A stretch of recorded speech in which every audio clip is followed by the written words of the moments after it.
Time সকলো সংবাদ কৰ্মী বন্ধুলৈ মই BPF দলৰ তৰফৰ পৰা আন্তৰিক ধন্যবাদ জ্ঞাপন কৰিছোঁ।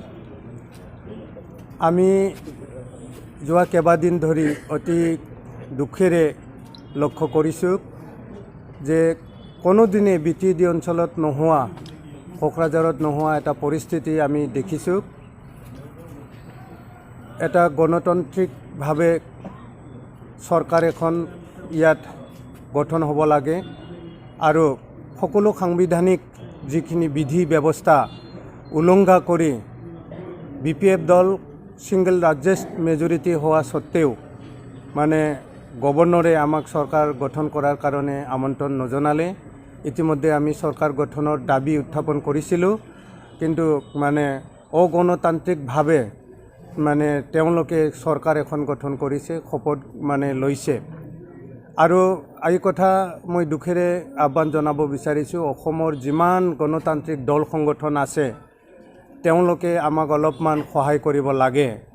যে এটা অতি মানে বেয়া চিনাৰী চলি আছে। নিৰ্বাচিত জনপ্ৰতিনিধিসকল আজিৰ তাৰিখত কাউণ্টিং হলৰ পৰা ঘৰ গৈ পোৱা নাই, মানে হোটেল লিলিত আবদ্ধ কৰি ৰাখি পেলাই তেওঁলোকে মানে অ'ট টেকিং কৰিছে। অ'ট টেকিঙৰ পৰা আকৌ হোটেল লিলিত লৈ যোৱা বুলি আমি সকলোৱে গম পাইছোঁ। অসমৰ মানে সকলো নিউজ চেনেলবিলাকে এই খবৰবিলাক ৰাইজৰ মাজত আনি আছে। আমাৰ নিৰ্বাচিত বন্ধু দল সংগঠন UPPL হওক, অন্যান্য দলৰ মানে যিখিনি মানে নিৰ্বাচিত মানে প্ৰতিনিধি, তেওঁলোকৰ যিটো মানে গণতান্ত্ৰিক অধিকাৰ, তেওঁলোক আজি তাৰিখলৈকে সমষ্টিৰ ৰাইজৰ পৰা যিটো আৰণাই বা মানে সম্বৰ্ধনা ল'ব পাৰিব লাগে, সেই সম্বৰ্ধনাই আজিলৈকে ল'ব যাব পৰা নাই।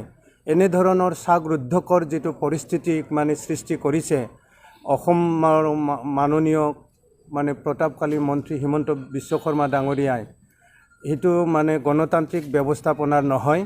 গতিকে আমি নিৰ্বাচিত সদস্য সকলোকো বিনম্ৰভাৱে আহ্বান জনাইছোঁ, আপোনালোকে যিহেতু ইতিমধ্যে নিৰ্বাচিত হৈছে, ইয়াত চৰকাৰ এখন ইতিমধ্যে শপত মানে লৈছে, আপোনালোকে এনেধৰণৰ যদি মানে কৈদীৰ দৰে মানে ইটো জেলৰ পৰা সিটো জেলত বাছত অনা নিয়া এনেধৰণৰ যদি পৰিস্থিতিৰ মাজত থাকে, তেতিয়াহ'লে আপোনালোকে কেনেকৈ মানে জনসাধাৰণৰ সেৱা কৰিব, চৰকাৰ আপোনালোকে কেনেকৈ চলাব পৰৱৰ্তী দিনত। কোনোবাৰ ডিক্টেশ্যনত যদি চৰকাৰখন চলে, তেতিয়াহ'লে NDFB ভাইসকলকো মই অনুৰোধ কৰিছোঁ, 34 ইয়াৰ্ছৰ দীঘলীয়া সংগ্ৰামৰ পিছত BTR মানে চুক্তি হোৱাৰ পিছত এই নিৰ্বাচনত মানে যিসকল জয়ী হৈছে তেওঁলোকে স্বতন্ত্ৰভাৱে আগন্তুক চৰকাৰখনক নিজৰ মানে পলিচি মানে এডপশ্যন কৰি যদি চৰকাৰ চলাব নোৱাৰে, কোনো এটা শক্তিৰ BJPৰ মানে ডিক্টেশ্যনতহে যদি মানে তেওঁলোকে চৰকাৰ চলাব লগা হয়, উঠা বহা কৰিব লগা হয়, সেইখন কেনেধৰণৰ মানে BTC চৰকাৰ হ'ব, সেই কথা সকলোৱে মানে ভাবিব লাগে। আৰু আমি অনুৰোধ কৰিছোঁ, বিভিন্ন দল সংগঠনক অনুৰোধ কৰিছোঁ, লিলি হোটেলত আবদ্ধ কৰি জনপ্ৰতিনিধিসকলে মোবাইল ল'ব নোৱাৰা, কাৰো লগত কথা পাতিব নোৱাৰা, এনেধৰণৰ যেনেকুৱা মানে ব্যৱস্থা কৰিছে, আচৰণ কৰিছে, সেই কথা অতি মানে দুখজনক। তেওঁলোকক কি পৰিস্থিতিত, আমিতো হাৰিছোঁ, চৰকাৰ আমাৰ এবছলুট মেজৰিটি অহা নাই, সেই কথা আমি ৰাইজৰ ৰায়ক মানি লৈছোঁ আমাৰ দলৰ তৰফৰ পৰা। আৰু তেওঁলোকে চৰকাৰ সুকলমে চলাব লাগে। গুৱাহাটীৰ পৰা যাতে BTC চৰকাৰ নচলে, কোকৰাঝাৰৰ পৰাই যাতে BTCৰ চৰকাৰখন চলে, সেই বস্তু আমি কামনা কৰিছোঁ। কাৰণ এইটো বহু সংগ্ৰামৰ পিছত সৃষ্টি হোৱা আমাৰ কোকৰাঝাৰ ছেক্ৰেটাৰিয়েটত আমি এতিয়া সন্দেহ প্ৰকাশ কৰিছোঁ যে লিলি হোটেলতে বোলে কাম চলি আছে, অফিচিয়েল কাম কাজো, এনেকুৱা যাতে ভৱিষ্যতে নহয়। আৰু BTDৰ গোটেই এডমিনিষ্ট্ৰেটিভ মানে ছিষ্টেমটো যাতে গুৱাহাটীলৈকে গুচি নাযায়, মানে আহক ইয়াতে কোকৰাঝাৰত BTCত BTRত চৰকাৰখন এটা শান্তিপূৰ্ণভাৱে ইয়াত চৰকাৰ আৰম্ভ হ'ব লাগে। ৰাইজে সুযোগ সুবিধা মানে যিবিলাক আছে সেইবিলাক যাতে আহৰণ কৰিব পাৰে।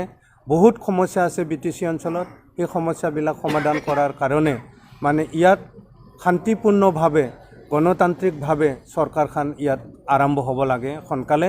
গতিকে ইতিমধ্যে লকডাউন, ৰাজ্যপালৰ শাসন, এনেকৈ মানে ইয়াৰ ৰাইজে এটা বিত্তবৰ্ষ ইতিমধ্যে হেৰুৱাই পেলাইছে। গতিকে আমাৰ চৰকাৰখনে নিৰ্বাচিত চৰকাৰ এখন সোনকালে BTCত বাহাল হ'ব লাগে, শান্তিপূৰ্ণভাৱে হ'ব লাগে। আৰু মানে এতিয়া মাননীয় অসমৰ মন্ত্ৰী হিমন্ত বিশ্ব শৰ্মা ডাঙৰীয়াকো অনুৰোধ কৰিছোঁ, তেওঁক আমাৰ জনপ্ৰতিনিধিসকলক আবদ্ধ কৰি কি ধৰণৰ ৰাজনীতি কৰিব বিচাৰিছে আৰু বড়োৰ যিটো সংগ্ৰামৰ ইতিহাস, এই ইতিহাসক তেওঁ অলপ সন্মান জনাই পেলাই যাতে এটা পূৰ্ণ গণতান্ত্ৰিকভাৱে মুক্তভাৱে আমাৰ মানে নেতৃত্বই, বড়ো নেতৃত্বই, UPPL নেতৃত্বই হওক বা আন নেতৃত্বই যাতে মানে BTC-বাসী ৰাইজৰ উন্নয়ন সমস্যা সমাধানৰ কাম যাতে কৰিব পাৰে, তাতে যাতে কোনো ধৰণৰ মানে আননেচেচাৰী ডিক্টেশ্যনৰ দ্বাৰা যাতে সেইটো নহয়, অগণতান্ত্ৰিকভাৱে যাতে চৰকাৰখন নচলে বা বেলেগ শক্তিৰ কব্জাত থাকি পেলাই যাতে চৰকাৰখন নচলে, সেই কথাখিনি মই অনুৰোধ কৰিছোঁ।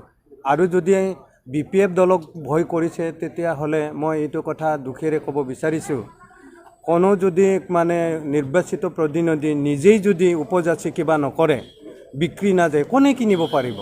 সেই কথা মিছা কথা। গতিকে অতি সোনকালে মানে BTCত নিৰ্বাচিত চৰকাৰখন বাহাল হ'ব লাগে, শান্তিপূৰ্ণ মানে এটা পৰিস্থিতিত বাহাল হ'ব লাগে, সেই কথাখিনি মই আহ্বান জনাইছোঁ। আৰু নিৰ্বাচিত প্ৰতিনিধিসকলে এনেধৰণৰ হোটেলত আবদ্ধ হৈ থকাৰ কোনো কথা নাই। নিশ্চয় সমষ্টিবাসী ৰাইজে সম্বৰ্ধনা জনোৱাৰ কাৰণে মানে ৰখি আছে, তেওঁলোক নিজৰ সমষ্টি মানে গৈ পাব লাগে, সি যি দলৰে নহওক। গতিকে সেই কথাখিনি আমি অতি দুখেৰে লক্ষ্য কৰিছোঁ, কাৰণ প্ৰথমবাৰ BTC নিৰ্বাচন, তিনিটাকৈ নিৰ্বাচন হৈ গৈছে, অতি সুন্দৰভাৱে ইয়াত এটা সৌহাৰ্দ্যপূৰ্ণ পৰিৱেশত চৰকাৰ আৰম্ভ হৈছিল। মিছা কথা, আমাৰ মানে নিৰ্বাচিত জনপ্ৰতিনিধিসকল মুকলিভাৱে ঘূৰি আছে, ইয়াতে কেইবাজনো মানে আমাৰ নিৰ্বাচিত জনপ্ৰতিনিধি ইয়াত উপস্থিত আছে, তেওঁলোকক ফোন কৰিলে ফোন পাব। এতিয়া কিছু সমস্যা নোহোৱা নহয়, মানে এই যিটো কিবা হৰ্চ ট্ৰেডিঙৰ যিটো কিবা চলিছে, তাত আমিও কিছু সতৰ্কতা অৱলম্বন কৰিব লগা হৈছে। যিটো প্ৰকাশ কৰিছে যে চৰ্চিত হৈছে যে ৰেৱা নাৰ্জাৰী এইটো BPF ত্যাগ কৰা বুলি চৰ্চিত হৈছে, ইয়াৰ কিমান সত্য? নাই, আমি তেওঁ দলৰ পৰা ৰিজাইনেশ্যন দিয়া বুলি ইতিমধ্যে আমাৰ তাত ৰিপৰ্ট আহিছে। এতিয়ালৈকে BJP দলত বা UPPL দলত ৰেৱা নাৰ্জাৰী যোগদান হোৱাৰ খবৰ অহা নাই। তেওঁ মাত্ৰ আমাৰ দলৰ পৰা মানে ব্যক্তিগত কাৰণত মানে ৰিজাইন দিয়া বুলি এটা খবৰ আহিছে। মানে যিটো নিৰ্বাচন, এই নিৰ্বাচনত অতি দুখজনক পৰিস্থিতি, অতি মানে কি চেপা উত্তেজনাৰ মাজত ৰাজনীতিক যিটো কিবা চলিছে, মানে খেল চলিছে, এনেধৰণৰ ৰাজনীতিক খেল খেলি BTCখনকে ধ্বংস কৰিব বিচৰা নিচিনা আমাৰ মানে অনুভৱ হৈছে। ধন্যবাদ।